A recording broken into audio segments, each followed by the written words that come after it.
আসসালামু আলাইকুম এভরিওয়ান। লায়লা নূর বিডি চ্যানেলে আপনাদের সবাইকে স্বাগতম। আজ আপনাদের মাঝে নিয়ে আসলাম কাঁকরোল ও আলু দিয়ে পোয়া মাছ রান্নার রেসিপি। আজকের রেসিপিটা খেতে অনেক টেস্ট হয়েছে, দেখতেও যেমনি হয়েছে খেতেও তেমনি অনেক স্বাদ হয়েছে। আপনারা আমার এই রেসিপিটা ফলো করে খুব সহজেই বাসায় তৈরি করে নিতে পারবেন আলু ও কাঁকরোল দিয়ে পোয়া মাছ রান্নার রেসিপিটা তৈরি করার জন্য আমি একটি কড়াইতে তেল দিয়ে নিয়েছি 1 কাপ। তেলের মধ্যে আগে থেকে মাখিয়ে নিয়েছি লবণ ও হলুদ পোয়া মাছ। সেই পোয়া মাছগুলো তেলটা গরম হলে ভাজার জন্য একে একে কড়াইয়ের মধ্যে দিয়ে নিচ্ছি। এখন মাছগুলোকে মাঝারি আঁচে তেলের মধ্যে ভেজে নেব 5 থেকে 6 মিনিট সময় নিয়ে। মাছগুলোর এক পাশ ভালো করে ভাজা হলে উল্টিয়ে অপর পাশ খুব ভালো করে ভেজে নিব।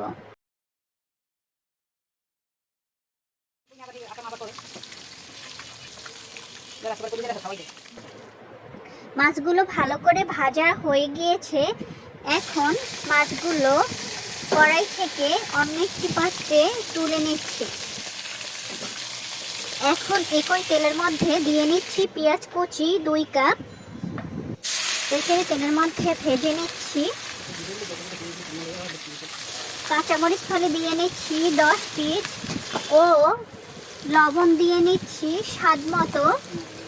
এগুলো দিয়ে একসাথে নেড়েচেড়ে 4 থেকে 5 মিনিট সময় নিয়ে তেলের মধ্যে মাঝারি আঁচে ভেজে নিচ্ছি। এখন পেঁয়াজের মধ্যে টমেটো ফালি দিয়ে নিচ্ছি 2 পিস। টমেটোটা নেড়েচেড়ে ভালো করে ভেজে নিচ্ছি। পেঁয়াজের সাথে আদা ও রসুন বাটা দিয়ে নিচ্ছি 2 টেবিল চামচ। আদা রসুনটা দিয়ে পেঁয়াজের সাথে ভালো করে নেড়েচেড়ে ভেজে নিচ্ছি, যাতে আদার গন্ধটা না আসে সে পর্যন্ত অপেক্ষা করব এবং কম আঁচে ভেজে নিব।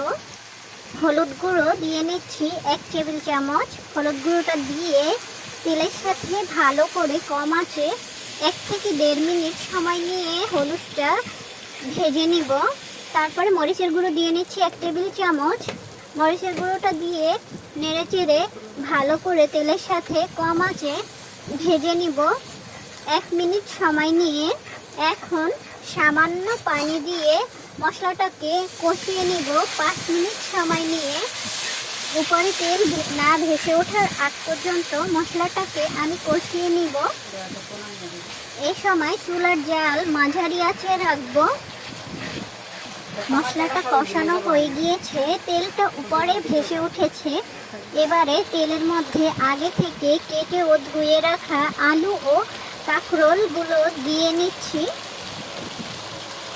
এগুলো আমি আগে থেকেই এভাবে লম্বা শেপ করে কেটে নিয়েছি এবং ধুয়ে নিয়েছি। আপনারা আপনাদের পছন্দ মতো কেটে নেবেন। আমি আলু নিয়েছি 400 গ্রাম ও কাঁকরোল নিয়েছি 500 গ্রাম। এবারে সবজিগুলোকে নেড়েচেড়ে মশলার সাথে ভালো করে মিশিয়ে নিচ্ছি। এভাবে নেড়েচেড়ে মিশিয়ে কষিয়ে নিব 8 থেকে 10 মিনিট সময় নিয়ে। এখন সামান্য পানি দিয়ে ভালো করে কষিয়ে নিচ্ছি। এবারে একটি ঢাকনা দিয়ে ঢেকে মাঝারি আছে সবজিগুলোকে কষিয়ে নিব 10 মিনিট সময় নিয়ে। সবজিগুলো কষানো হয়ে গিয়েছে, এখন একটু নেড়েচেড়ে নিচ্ছি। সবজিগুলো ভালো করে সিদ্ধ হয়ে গিয়েছে। এখন সবজির মধ্যে গরম পানি দিয়ে নিচ্ছি আমি পরিমাণ মতো। আপনারা আপনাদের স্বাদ অনুযায়ী দিয়ে নেবেন। পানিটা বলক চলে আসলে এর মধ্যে আগে থেকে ভেজে রাখা পোয়া মাছগুলো একে একে দিয়ে নিচ্ছি। আমি পোয়া মাছ নিয়েছিলাম 800 গ্রাম, সেগুলো এখন দিয়ে নিচ্ছি সবজির মধ্যে এবং নেড়েচেড়ে ভালো করে মিশিয়ে নিচ্ছি।